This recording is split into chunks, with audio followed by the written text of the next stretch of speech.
ఇప్పుడు మన నుంచి ఏది బయటకు వచ్చినా తరంగాలుగానే బయటకు వస్తుంది. ఆలోచనలు కూడా అంతే. మనం ఒక ఆలోచన చేస్తే తరంగంగా బయటకు వచ్చి డివైన్కి టచ్ అయ్యి అక్కడి నుంచి వెనక్కి పంపబడి మళ్ళీ మన లోపలికి వస్తుంది. మొట్టమొదటి ఏం జరుగుతుందంటే, మనం ఒక ఆలోచన రాగానే ముందది నా మ్యాగ్నెటిక్ ఫీల్డ్లో ఒక ప్రింట్ పడింది. తర్వాత నేను ఎవరిని ఉద్దేశించి ఒక మాట అన్నానో లేక ఆలోచన చేశానో వాళ్ళకి తగిలింది. వాళ్ళకి తగిలాక చుట్టుపక్కల ఉన్న వాళ్ళని కూడా ఎఫెక్ట్ చేస్తుంది. తర్వాత ఇవన్నీ కలుపుకుని డివైన్ దాకా ప్రయాణించి మళ్ళీ తిరిగి ఆ ఫలితాలన్నిటితో పాటు వచ్చి నాకు అందజేయాలి. అంటే ఒక్క చిన్న ఉదాహరణతో చెప్తాను. ఇప్పుడు మనం ఎదుటి వాళ్ళ మీద గంధం వేయాలనుకోగానే ఏం చేస్తున్నాం అంటే, చెయ్యి ముందు వేళ్ళు గంధంలో ముంచుతుంది.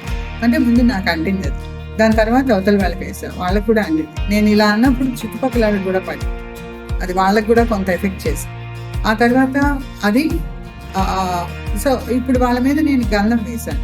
ఇది డివైన్ దాకా వెళ్ళి మళ్ళీ ఎవరో నా మీద గంధం వేసేలాగా నా లోపల ఇంకో ప్రింట్ పడి, ఇదే కర్మబంధనం.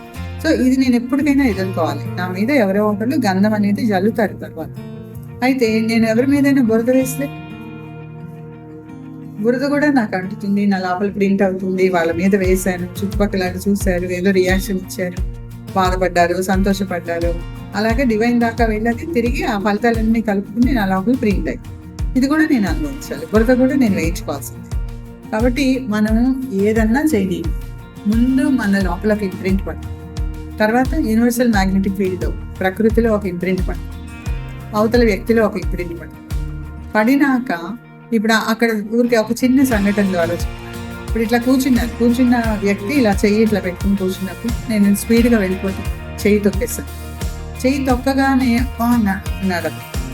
నేను చూసి సారీ అండి చూడకుండా అయింది అని అంటే అక్కడ ఇంప్రింట్ లేదు నాకు, అతనికి క్షమిస్తే కనుక ఏం లేదు ప్రకృతిలో. కానీ నేను తొక్కి ఏంటి దారిలో చేయడం పెడతారా ఏంటి అనుకుంటూ వెళ్ళిపోయాను, ఈగోయిస్టిక్. వెళ్ళిపోయినప్పుడు అతను చాలా నొచ్చుకున్నాడు, చాలా బాధపడి దుఃఖపడ్డాడు. సో ఇవన్నీ కలుపుకుని అది నేను ఎప్పుడో ఒకసారి నా చెయ్యి ఎవరో ఒకరు తొక్కుతాను. ఈ జన్మలో నేను కింద కూర్చోనండి, ఎప్పుడు కుర్చీలో అనొచ్చు, పర్లేదు, ఇంకో జన్మ వస్తే తీరాలి. ఈ కర్మ అనేది మాత్రం మనం అనుభవించే తీరాల్సి వస్తుంది ఏం చేసినప్పుడు. కానీ ధ్యాన సాధన తీవ్రంగా చేస్తే మాత్రమే అంతర్ముద్రలు అనేవి మనం తొలగించుకోవాలి.